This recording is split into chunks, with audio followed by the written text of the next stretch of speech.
जब तक ये पहेली नहीं बूझेंगे हम, तब तक हमारी उपासना ठीक से कभी प्रारंभ ही नहीं हो सकती। क्योंकि हम तो अपना अजामिल का उदाहरण लेकर के यही बोलते रहेंगे, अजी क्या जरूरत है साधना करने की, आंसू बहाने की और सब मेहनत करने की, अपने सब बच्चों का भगवान संबंधी नाम रख दो, मरते समय किसी ना किसी की याद आएगी, अजामिल की तरह हमारे मुंह से भी गोपाल राधे कुछ निकलेगा और अपन भी भगवत धाम में पहुंच जाएंगे। यही करेंगे फिर आप। इसीलिए इस प्रकरण को स्पष्ट रूप से समझ लेना बहुत आवश्यक है। क्या किस्सा है अजामिल का? देखो, ऐसा लिखा है कि अजामिल को लेने के लिए मरते समय विष्णुदूत भी आए और यमदूत भी आए। अजामिल ने देखा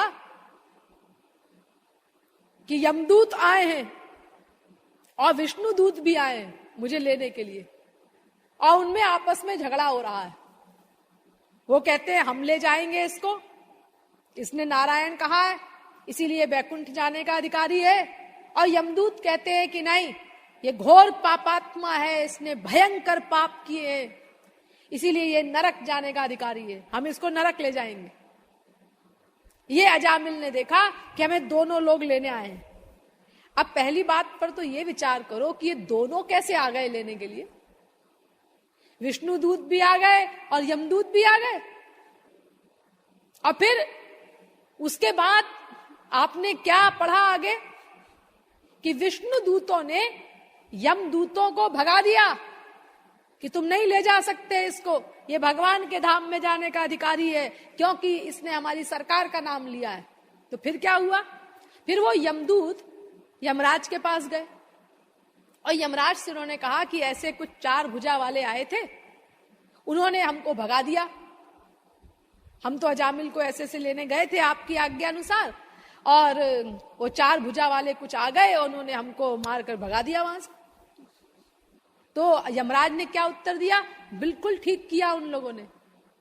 देखो यमदूतों, कान खोल करके सुनो कि तुम आगे से उसी व्यक्ति को मेरे पास लाया करो, जिह्वा न वक्ति भगवत गुण नाम ध्येयम् चेतश्च न स्मरति तच्चरणारविन्दम्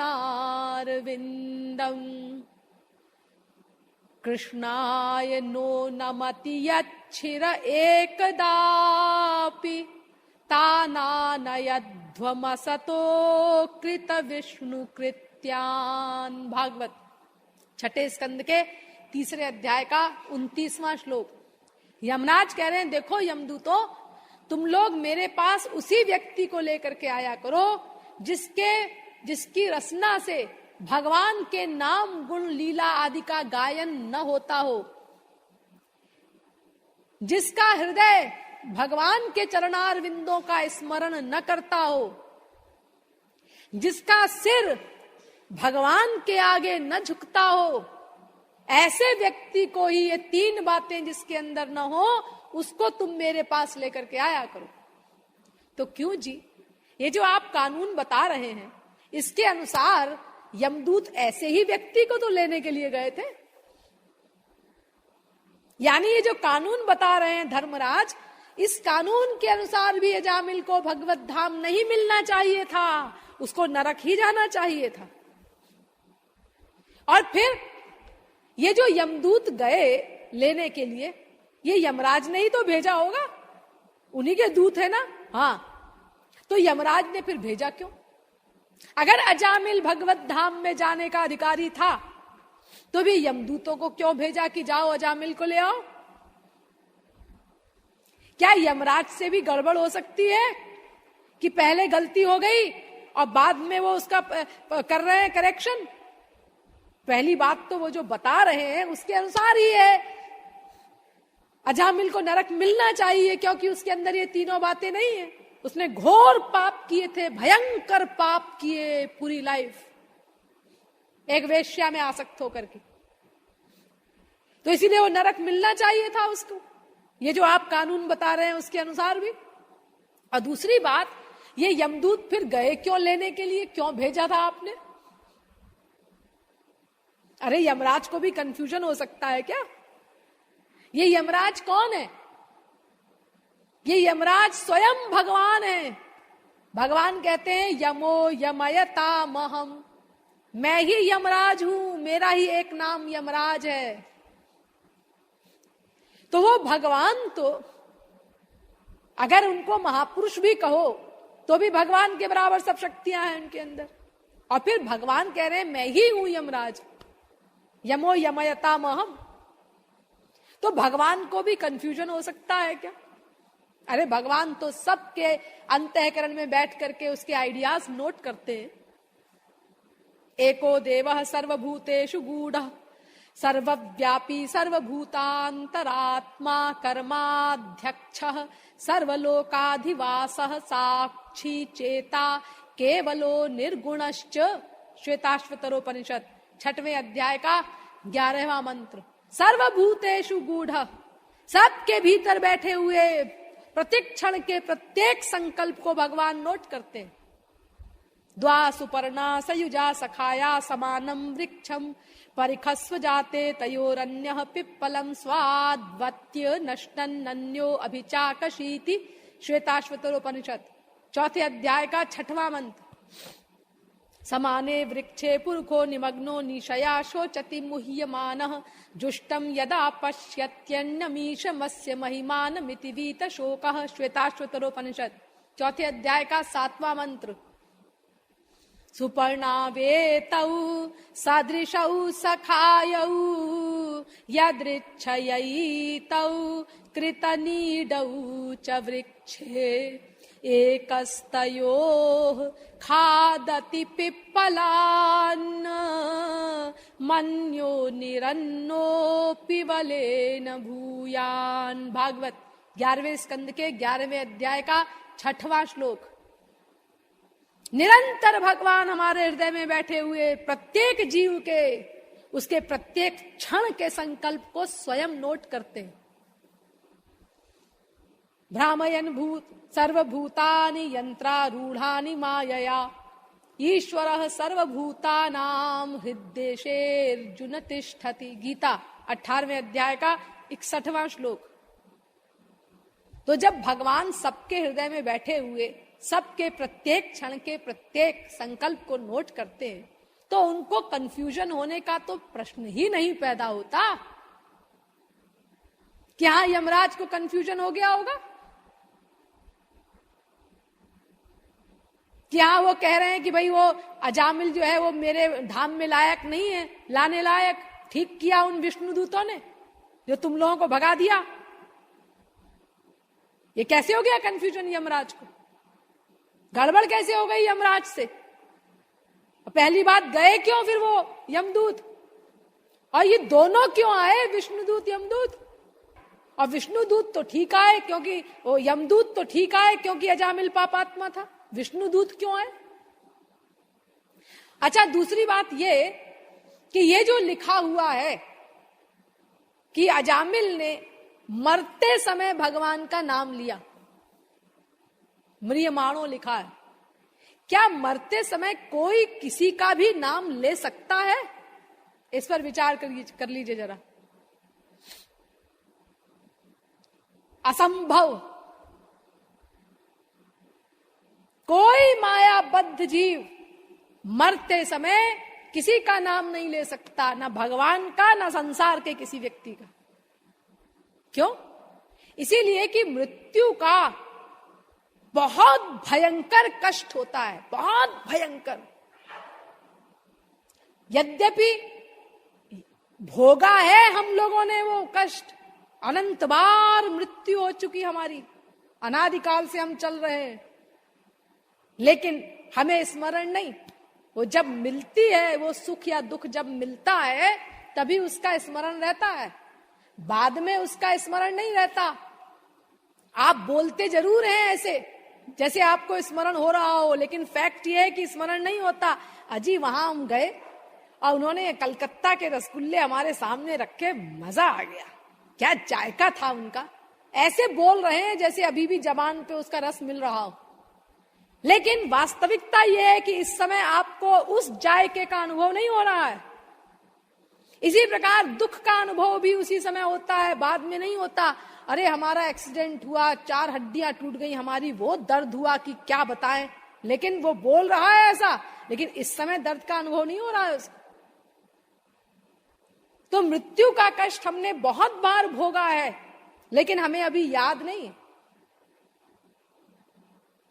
लेकिन सुना तो होगा आपने, हाँ सुना तो है। क्या सुना है? जन्मत मरत दुसह दुख होई। जन्म के समय और मृत्यु के समय असह्य कष्ट होता है, दुस्सह कष्ट होता है। जन्म का कष्ट दुस्सह होता है और मृत्यु का कष्ट असह्य होता है। जन्म का कष्ट तो सह लेता है मनुष्य, बहुत कम बच्चे मरते हैं पैदा होते समय, बाकी देखो हम लोगों ने सबने कहा सहाई वो कष्ट, तभी तो हम यहां बैठे हैं सब। लेकिन मृत्यु के कष्ट को कोई नहीं सह पाता, इतना भयंकर कष्ट होता है वो। सैकड़ों बिच्छू एक साथ डंक मारे, उससे भी भयंकर कष्ट, इतनी बड़ी पीड़ा होती है उस समय। तो देखो मृत्यु के कष्ट में किसी का इंद्रिय मन बुद्धि काम कर सकता है क्या जो भगवान का नाम लेगा? अरे बहुत से केसेस में तो वाणी ही बंद हो जाती है। एक मुकुंद माला का श्लोक है, कृष्ण त्वदीय पद पंकज पंजरान्ते अद्यैव मे विशतु मानस राज हंसः प्राण प्रयाण समये कफवात पित्तैः कंठावरोधन विधौ स्मरणं कुतस्ते। हे श्री कृष्ण, ऐसी कृपा कीजिए कि मेरा मन अभी आपके चरणों में अनुरक्त हो जाए, फिक्स्ड हो जाए, तल्लीन हो जाए, क्योंकि मृत्यु के समय तो कफवात पित्त से मेरा कंठ अवरुद्ध हो जाएगा, तो उस पीड़ा में मैं आपका नाम तक नहीं ले सकूंगा, स्मरण भला कैसे कर सकूंगा। इसीलिए अभी मेरा मन आपके चरणों में लीन हो जाए, ऐसी कृपा कीजिए मुझ पर। देखो मृत्यु के कष्ट को तो छोड़ो, मृत्यु के बहुत नीचे एक कष्ट होता है, उसी में हमारे इंद्रिय मन बुद्धि शून्य हो जाते हैं। वो कौन सा कष्ट है? उसे कहते हैं मूर्छा का कष्ट, यानी ऐसा कष्ट जिसमें कष्ट न हो।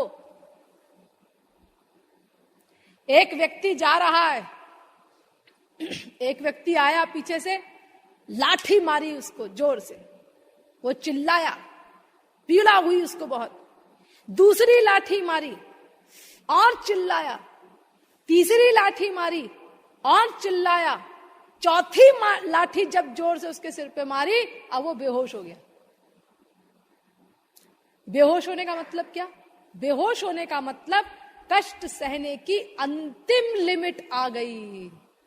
अब इसके बाद हमारे मन में ताकत नहीं है कष्ट सहने की, इसीलिए मूर्छित हो गया वो। कष्ट की अंतिम सीमा मूर्छा, जहां तक हम सह सकते हैं। अब वो बेहोश हो गया, लेकिन मरा नहीं, मृत्यु नहीं हुई उसकी अभी भी। उसने देखा अरे अभी ये मरा नहीं, अभी सांस चल रही है, जिंदा है। पांचवी लाठी मारी, अभी भी नहीं मरा। छठी लाठी मारी, अभी भी नहीं मरा। सातवीं लाठी मारी, अभी भी नहीं मरा। आठवीं लाठी में जाकर के मरा। अब ये जो मैंने आपको बताया कि चौथी लाठी में बेहोश हुआ, ये सबकी अलग अलग होती है सहन शक्ति। कोई 4 लाठी में बेहोश होगा, कोई 10 लाठी में बेहोश होगा, कोई 20 में होगा, कोई 50 में होगा। लेकिन एक ऐसी लिमिट आएगी जब हमारे ताकत इंद्रिय मन बुद्धि की समाप्त हो जाएगी उस कष्ट को सहने की, तभी बेहोशी आती है। तो अलग अलग है सबकी सहन शक्ति। लेकिन देखो मूर्छा का मतलब क्या?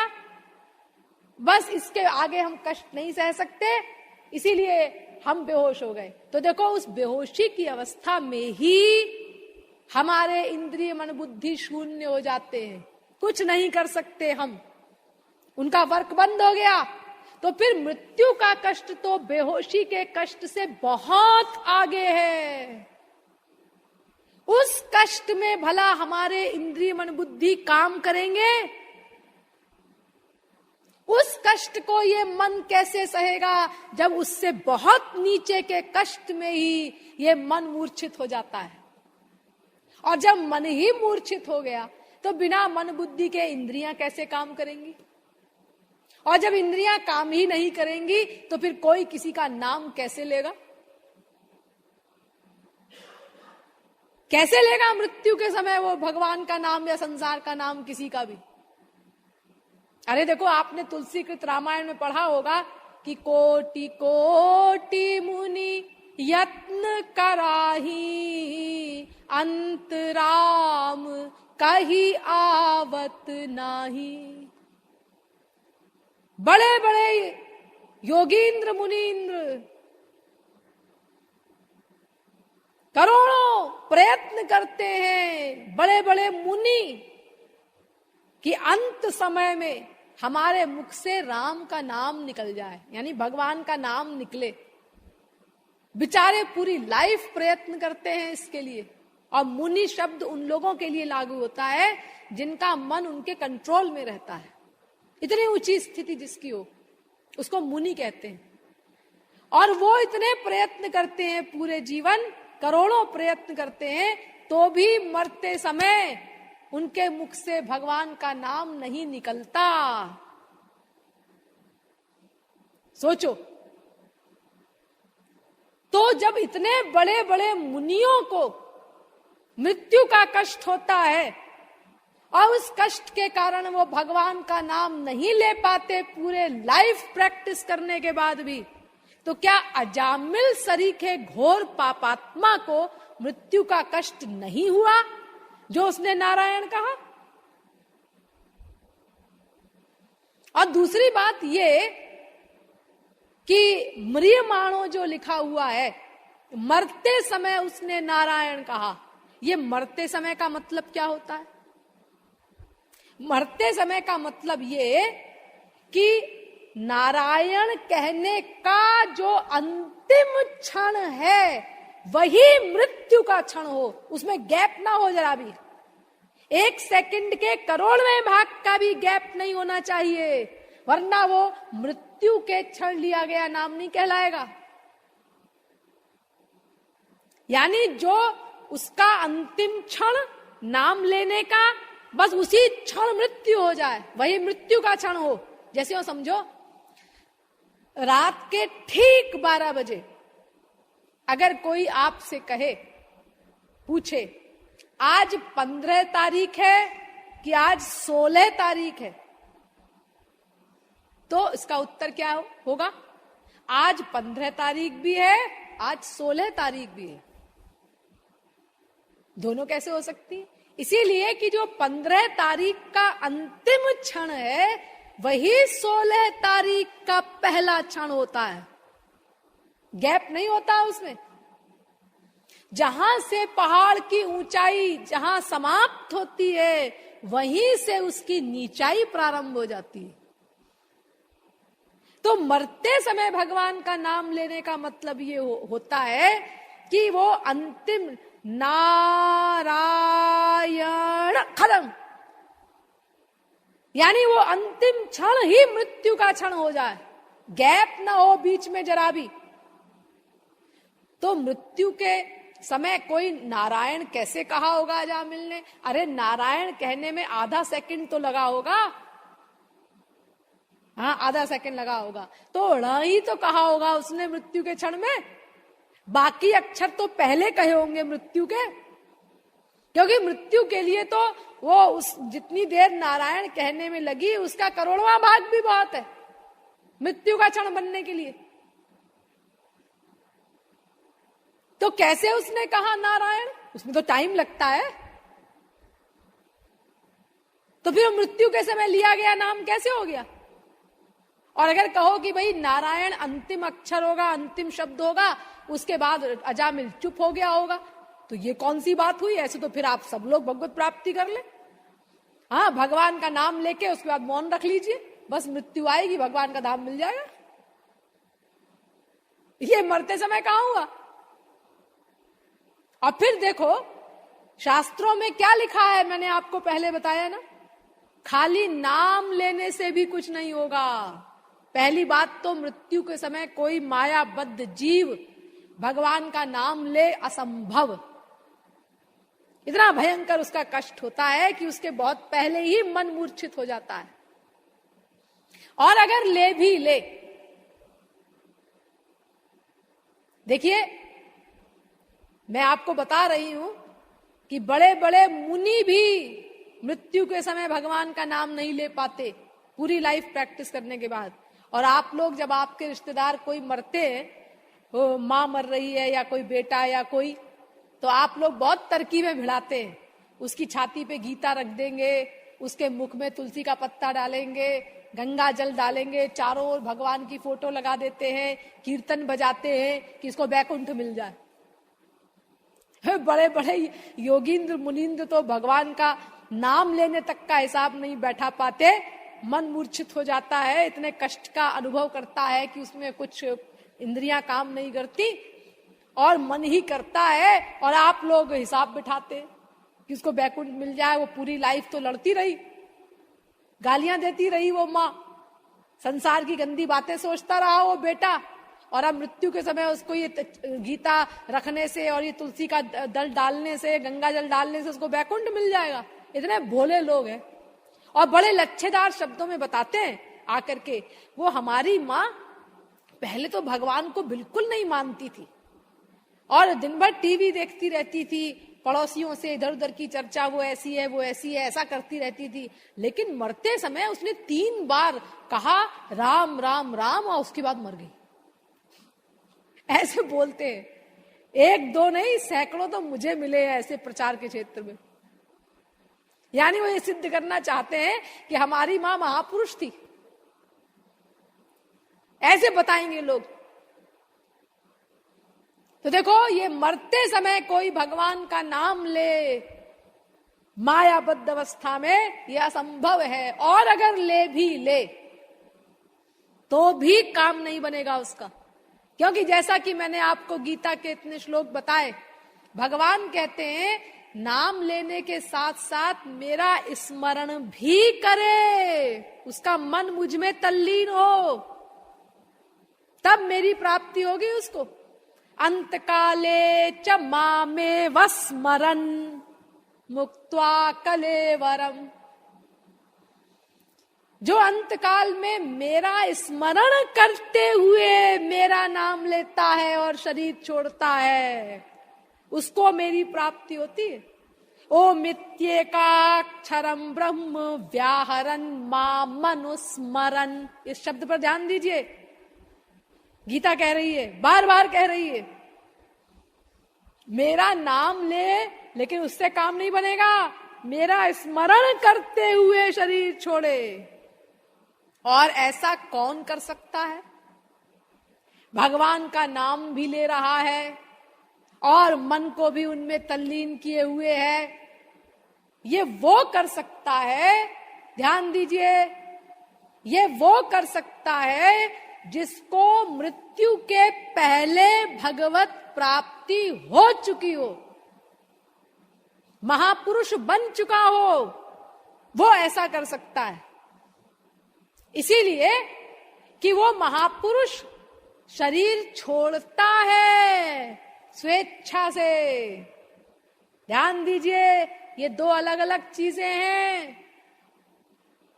शरीर छोड़ता है और शरीर छुड़वाया जाता है। मायाबद्ध मनुष्य शरीर छोड़ता नहीं है, वो नहीं निकलना चाहता शरीर से, उसकी आसक्ति है घोर शरीर में, संसार में, इसलिए वो मरना नहीं चाहता। तो उसकी आत्मा को यमपाश में बांधकर खींचा जाता है जबरदस्ती यमदूतों के द्वारा। इसीलिए अपार वेदना होती है उसमें, असह्य कष्ट होता है उसमें। तो हम लोगों से शरीर छुड़वाया जाता है जबरदस्ती। हम शरीर छोड़ते नहीं, लेकिन जिनको भगवत प्राप्ति हो जाती है वो महापुरुष लोग वो शरीर छोड़ते हैं स्वेच्छा से।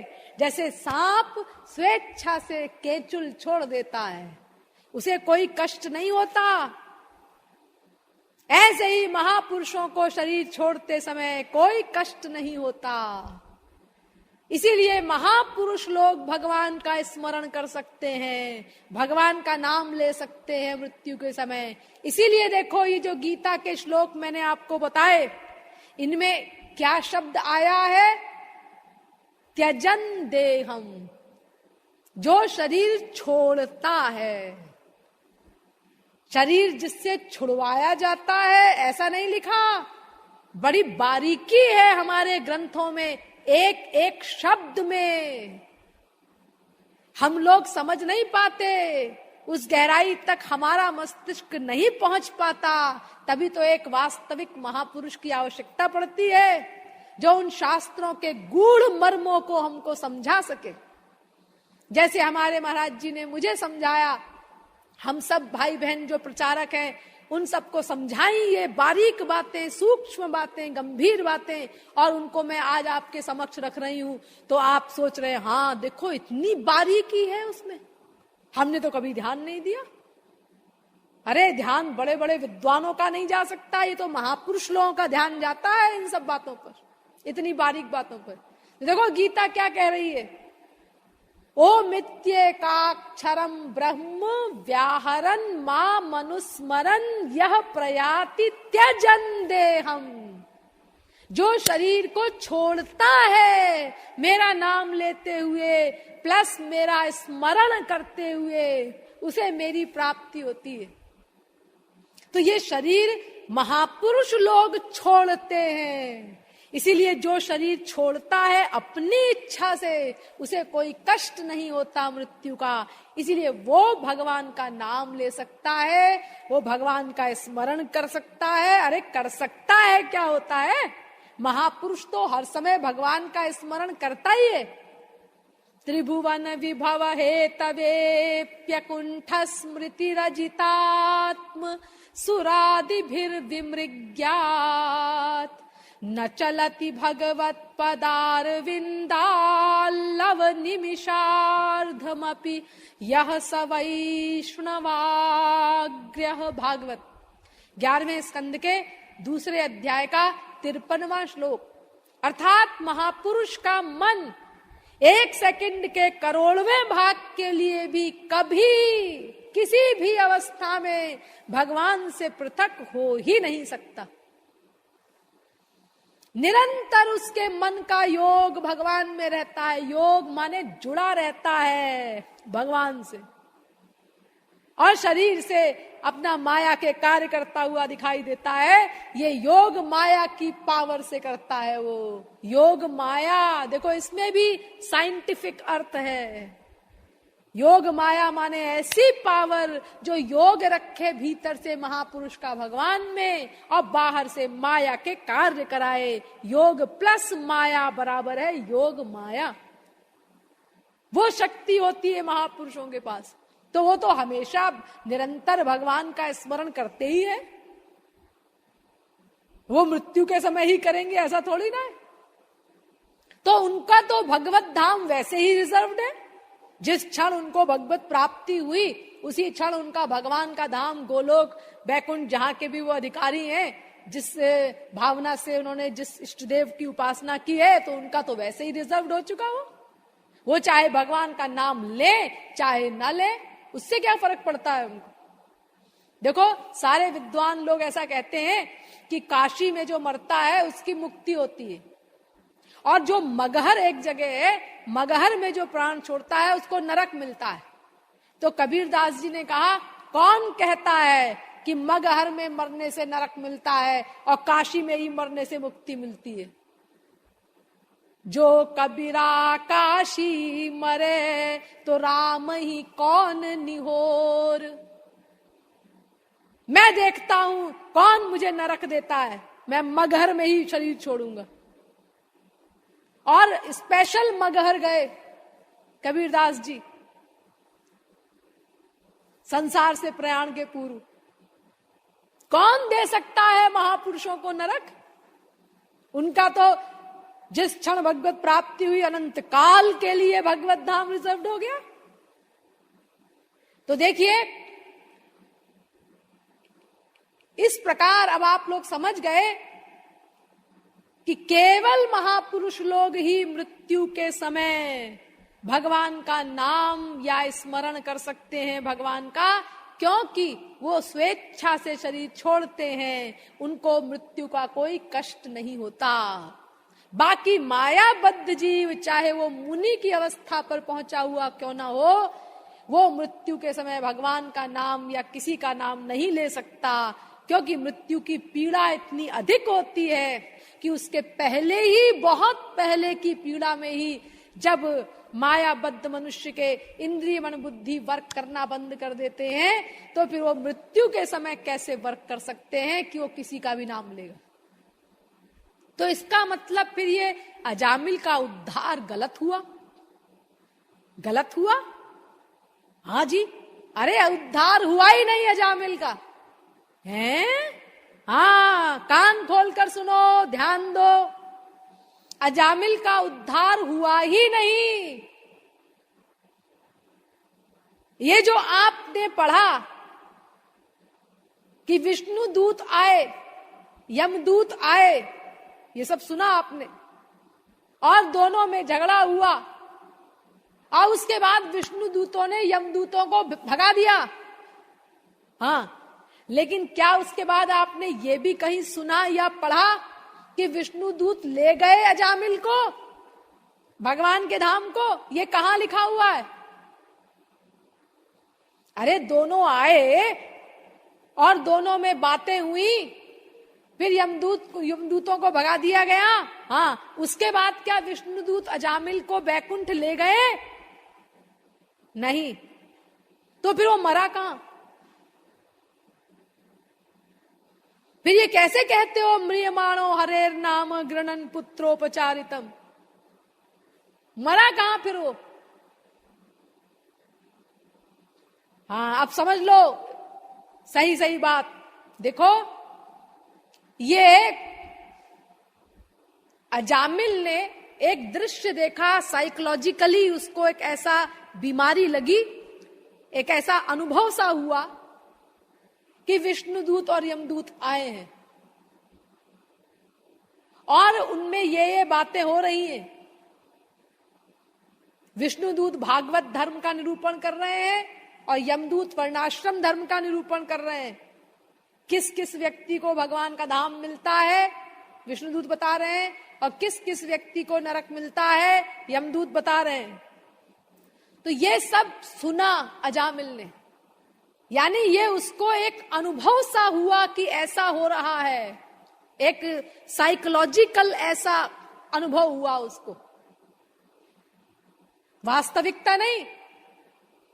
और ये जो उसने दृश्य देखा, तो ये दृश्य देख करके और उनकी बातें सुन करके अजामिल को संसार से तीव्र वैराग्य हुआ। अजामिलोप्यथा कर्ण्य दूतानाम यम कृष्णयोः धर्मं भागवतं शुद्धं त्रैविध्यं च गुणाश्रयम्। भागवत छठे स्कंद के दूसरे अध्याय का 24वां श्लोक है। और ये सुनकर जब उसे बहुत तीव्र वैराग्य हुआ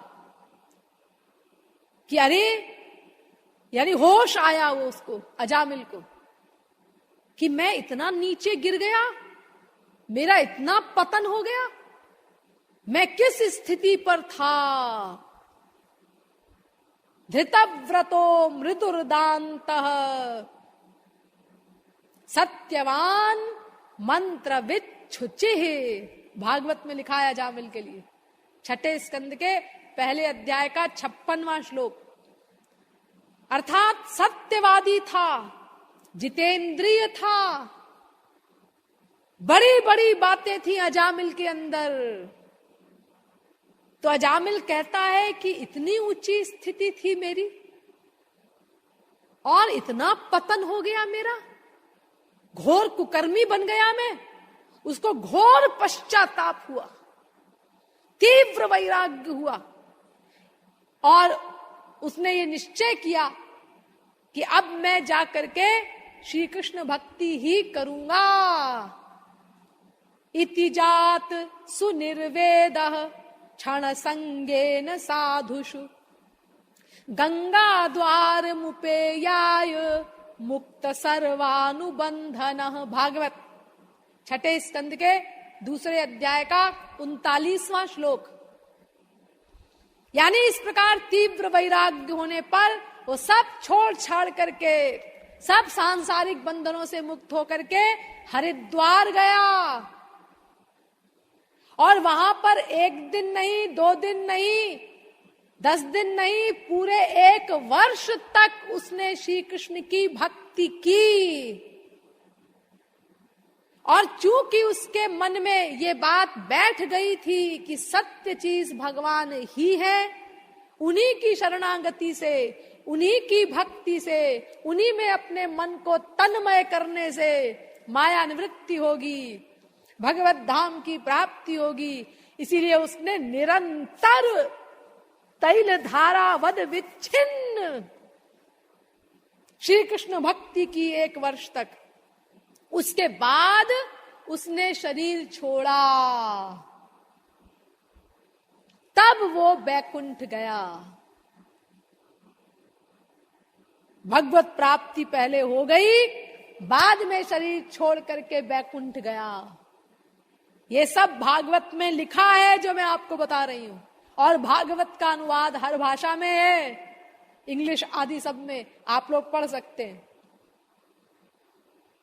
यानी इस चक्कर में मत रहिएगा कि अजामिल ने अपने बेटे का नाम कहा नारायण, तो मरते समय तो उसको भगवान का धाम मिल गया, लिहाजा हम भी अपने बच्चों का सबका नाम रामायण भगवान का रख दें, तो मरते समय हमको किसी ना किसी की याद आएगी तो हमको बैकुंठ मिल जाएगा।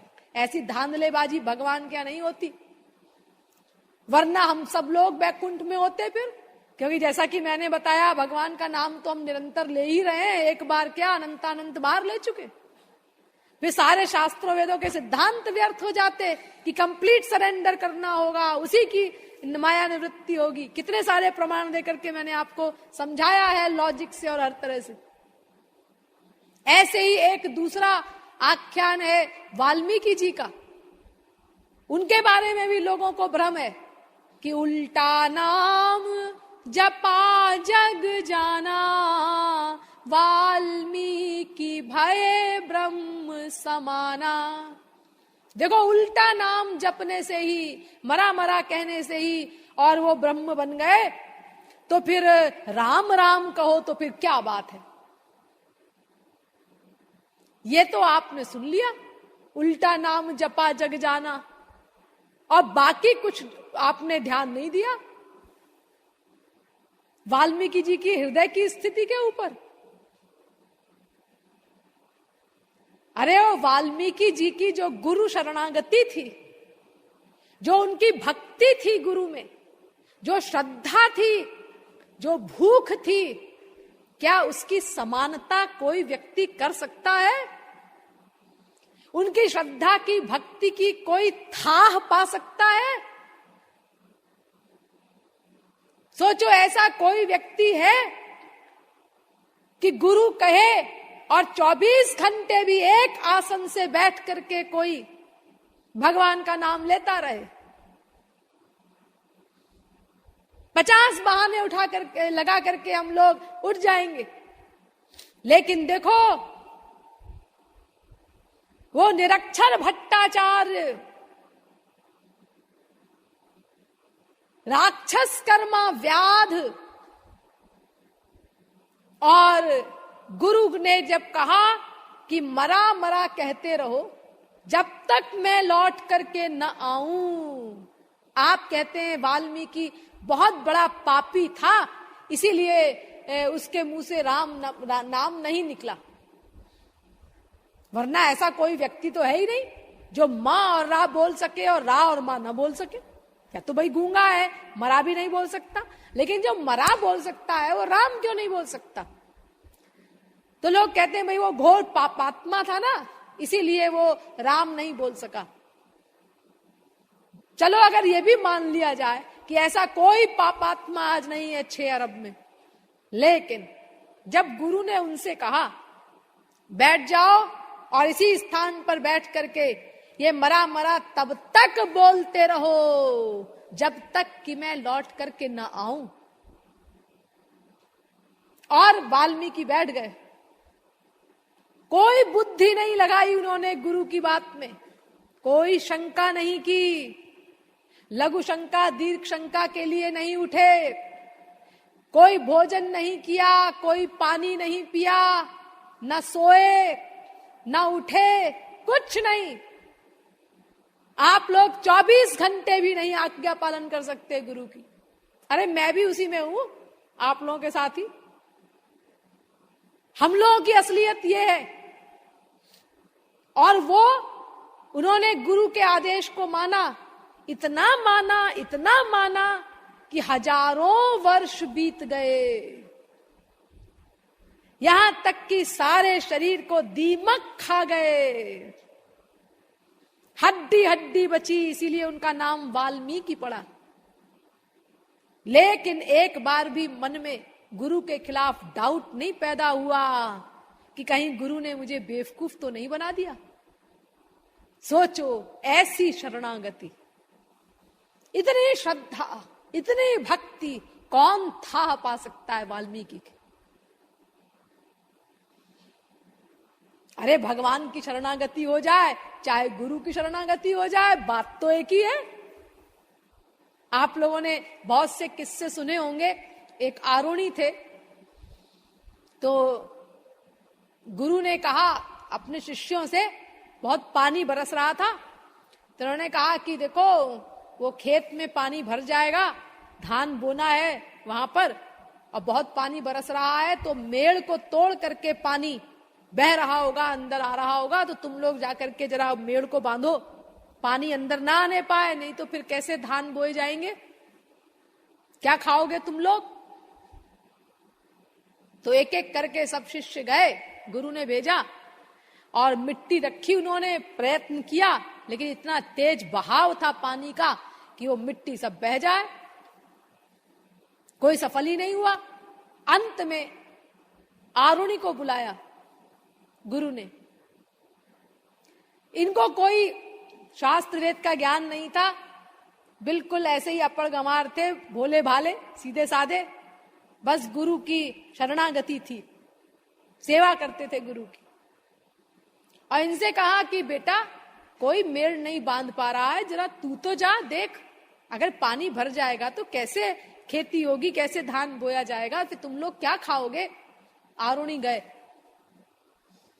उन्होंने भी पहले मिट्टी विट्टी रखी, लेकिन इतना तेज बहाव था कि वो मिट्टी को बहा ले गई, वो पानी की धारा। तो उन्होंने कहा क्या करें अब, गुरु का तो आदेश है कि पानी मिट्टी जो है बहने ना पाए, पानी खेत में ना भर पाए, अब मैं क्या करूं, कैसे आज्ञा पालन करूं? तो अंत में उन्होंने कहा मैं ही लेट जाता हूं यहां पर, तो मुझे तो तोड़ करके पानी बहेगा नहीं। और वो जो गैप था बीच में, उस जगह स्वयं लेट गए आरुणि।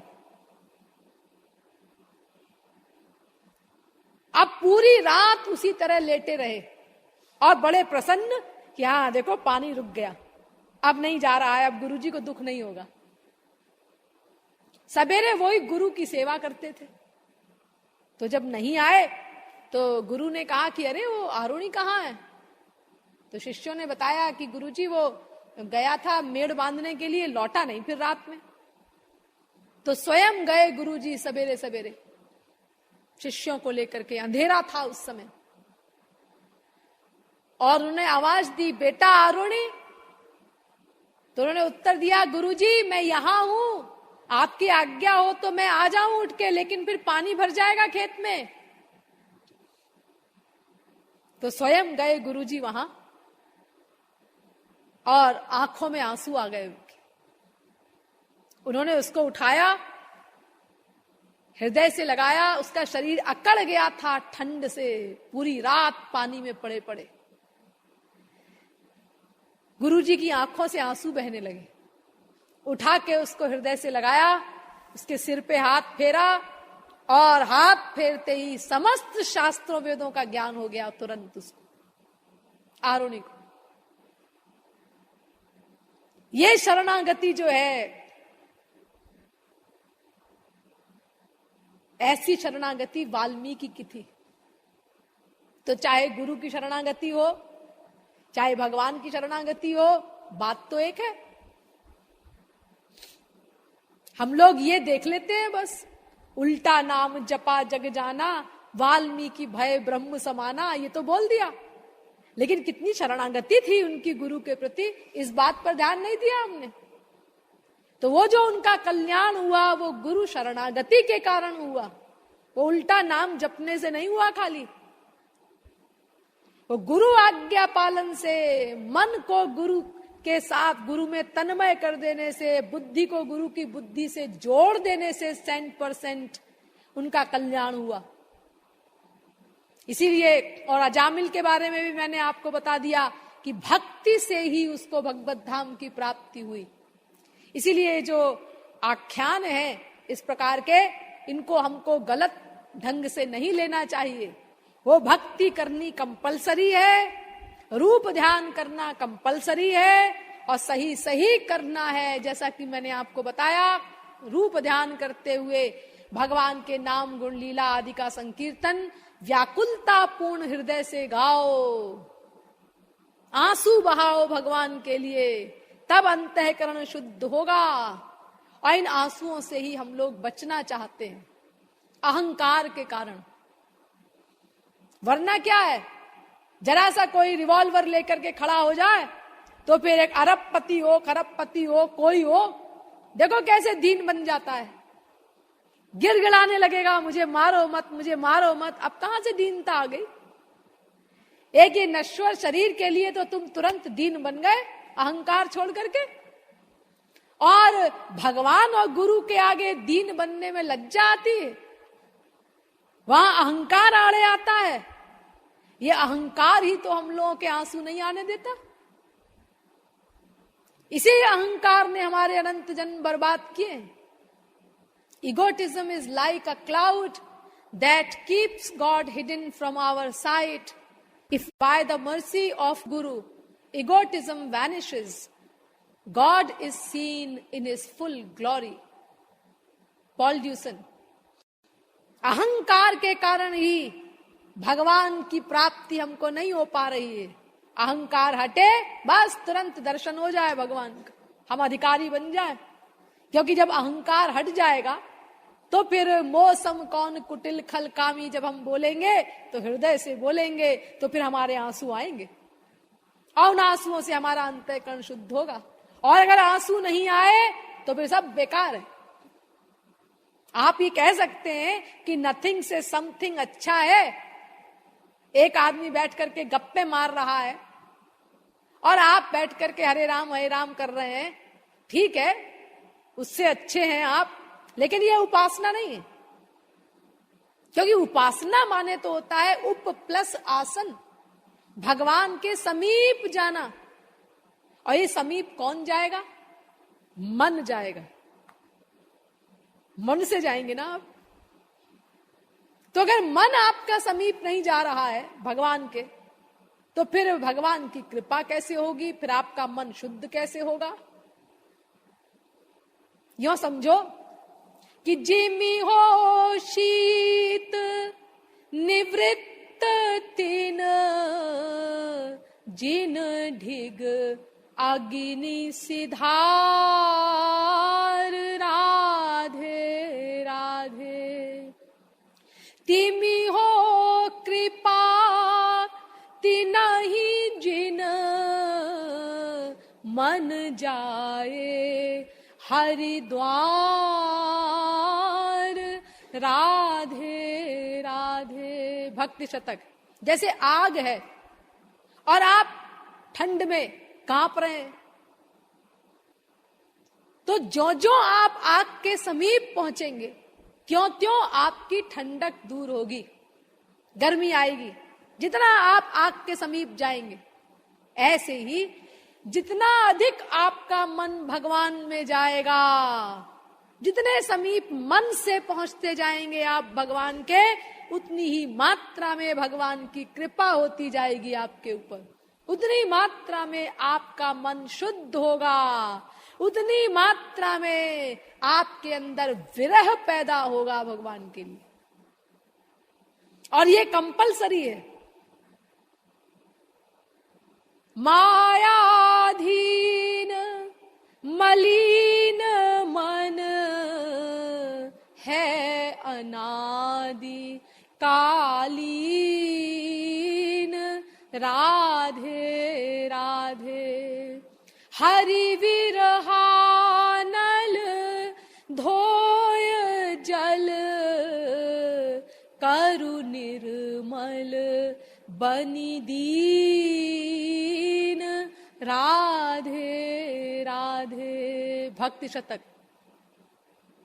जैसे बहुत गंदा कपड़ा है, उसको धोने के लिए निर्मल जल चाहिए, ऐसे ही इस मन रूपी जो वस्त्र को, जो अनादिकाल की गंदगी से युक्त है, इसको धोने के लिए विरहानल रूपी जल चाहिए, भगवान का विरह रूपी जल चाहिए, उससे ये मन शुद्ध होगा। वेद में एक मंत्र है, अतप्त तनुर न तदा मोष्णुते दिवम। जब तक तुम्हारा हृदय भगवान के विरह में जलेगा नहीं, तपेगा नहीं, तब तक अंतःकरण शुद्ध नहीं होगा, तब तक माया निवृत्ति नहीं हो सकती। वो जलना कंपलसरी है। यथा यथात्मा परिमृज्यते सौ, मत पुण्य गाथा श्रवणाभिधानैः, तथा तथा पश्यति वस्तु सूक्ष्मं, चक्षुर्यथैवाञ्जन संप्रयुक्तम्। भागवत 11वें स्कंद के 14वें अध्याय का 26वां श्लोक।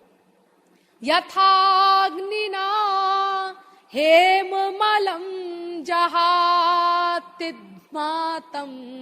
पुनः स्वं भजते च रूपम्, आत्मा च कर्मानुशयं विधूय, मद्भक्ति योगेन भजत्यथो माम्। भागवत 11वें स्कंद के 14वें अध्याय का 25वां श्लोक।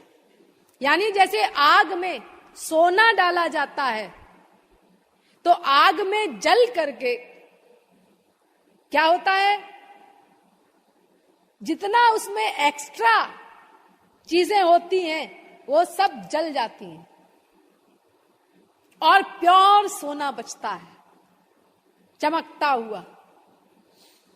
वो आग में जल करके बाकी चीजें चली गई, गंदगी जल गई आग में सोने की, अब प्योर सोना बचा उसमें से निकला। तो ऐसे ही जब आप भगवान के विरह में जलेंगे, तो जितनी गड़बड़ियां हैं हमारे अंदर, वो सब जल जाएंगी और हृदय विशुद्ध हो जाएगा। हरि विरही विरहागते, पंचकोश जरि जाय, राधे राधे। त्रिगुण त्रिकर्म त्रिदोष सब, आपु ही जाय नसाय, राधे राधे। भक्ति शतक। ऐसे ही भगवान के विरह में जलने से, हरि विरही विरहागते, जब भगवान के प्रति विरहाग पैदा होती है अंतःकरण में, तो उसमें हमारे पंचकोश, हमारे 3 कर्म, हमारे 3 दोष, हमारी जितनी गड़बड़ियां हैं, ये सब जल जाती हैं, भस्म हो जाती हैं। त्रिगुण, त्रिकर्म, त्रिदोष, ये सब जल के भस्म हो जाती हैं और अंतःकरण, विशुद्ध अंतःकरण निकलता है। अंतःकरण कंप्लीट शुद्ध हो गया, निर्मल मन जन सो मोहि पावा, बस शर्त पूरी हो गई।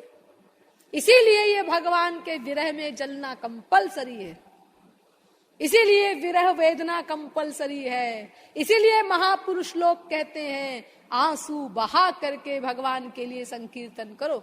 इसीलिए सारे शास्त्रों में इस प्रकार का आदेश है। दूसरा एग्जाम्पल दिया है वेदव्यास ने, जैसा कि मैंने अभी श्लोक बोला, यथा यथात्मा परिमृज्यते सौ मत पुण्य गाथा श्रवणाभिधानैः तथा तथा पश्यति वस्तु सूक्ष्मं चक्षुर्यथैवांजन संप्रयुक्तम। जैसे आंख में अंजन लगाते हैं। आजकल तमाम दवाइयां निकली हैं, होम्योपैथी, एलोपैथी, लेकिन प्राचीन काल में लोग सलाई से अंजन लगाया करते थे। तो अंजन लगाने से क्या होता है, वो दवा डालने से क्या होता है, आंख का मैल कटता है और वो बाहर निकल जाता है पानी के रूप में। उससे आंख स्वच्छ हो जाती है, धुल जाती है, तो अक्षर साफ दिखाई पड़ने लगते हैं।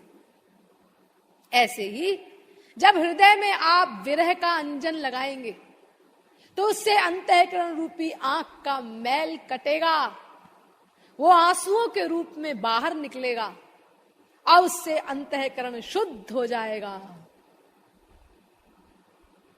और आप एक दिन भगवत प्राप्ति के अधिकारी बनेंगे। और ज्यों ज्यों आपका अंतःकरण शुद्ध होता जाएगा, त्यों त्यों आपको माइलस्टोन्स मिलेंगे। देखिए, जब हम कहीं जाते हैं, यहां से लखनऊ जाना है हमको, तो क्या होता है, रास्ते में हम माइलस्टोन्स देखते जाते हैं ना। हाँ, अब इतने किलोमीटर रह गया, अब इतने किलोमीटर रह गया, उससे हमारा उत्साह बढ़ता है। अब इतनी दूर रह गया लखनऊ। ऐसे ही ईश्वरीय जगत में भी माइलस्टोन्स होते हैं। कौन से माइलस्टोन्स? सात्विक भाव, स्तंभः स्वेदोऽथ रोमाञ्चः स्वरभेदोऽथ वे पथुः वैवर्ण्यमश्रु प्रलय इत्यष्टौ सात्विका स्मृताः। भक्ति रसामृत सिंधु। स्तंभ, स्वेद, रोमांच, स्वरभेद, शरीर में कंप होना, अश्रु, प्रलय, ये सब यानी मूर्छा आदि, ये बहुत सारे सात्विक भाव होते हैं। लेकिन ये मूर्छा वगैरह तो बहुत आगे की बातें हैं। सबसे पहले आपको आंसू मिलेगा, बस उसी को पकड़े रहिए आप।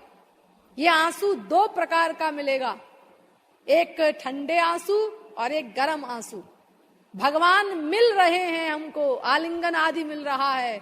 इस फीलिंग में जो आंसू आएंगे वो मिलन के ठंडे आंसू होंगे। और भगवान कब मिलेंगे, इस छटपटाहट में, विरह में जो आंसू आएंगे, ये गर्म होंगे। तो इस प्रकार आपको एकांत में बैठकर साधना करनी है। लेकिन इसके बाद रूप ध्यान करते समय तमाम गड़बड़ियां और आती हैं, उनको कैसे दूर किया जाए, प्लस कर्म योग की साधना भी अभी बाकी है। तो ये जो अवशिष्ट विषय है उसको कल पूर्ण किया जाएगा। बोलिए वृंदावन बिहारी लाल की, जगत गुरु श्री कृपालु जी महाराज।